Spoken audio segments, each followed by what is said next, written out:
Режиссер Айсұлтан Сейітов американдық рэперлермен бірге жұмыс жасауын жалғастыруда. Бұл жолы отандасымыз хип-хоп орындаушы Киаре Кендрал Сефаске бейнебаян түсірді. Рэпер көпшілікке Offset лақап есімімен белгілі. Өзінің кезекті жұмысын өткен жылдың қазан айында қолға алған Айсұлтан Instagram парақшасы арқылы мәлімдеді. Композиция Red Room деп аталады және бұл бейнеклипте рэпердің өмірі баяндалған.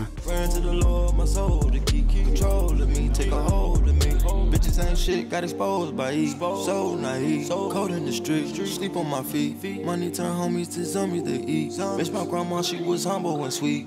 I don't speak, let the chick talk for me. I can't sleep, that's the tick in my reach. Hit the dope, make me choke, make me wheeze. Sip the dope, have the pain at it. Бейнебаян YouTube желісіне 10 ақпан күні жүктелген, ал 2 күн ішінде Сейітовтің кезекті туындысы 2,5 миллионнан астам қаралып жинады. Естеріңізге сала кетейік, жақында Айсұлтан тағы бір американдық хип-хоп орындаушы 21 Savage-ға да бейнебаян таспалаған еді. Қазіргі күні бұл бейнеклип 31 миллионнан астам қаралым жинап үлгерді.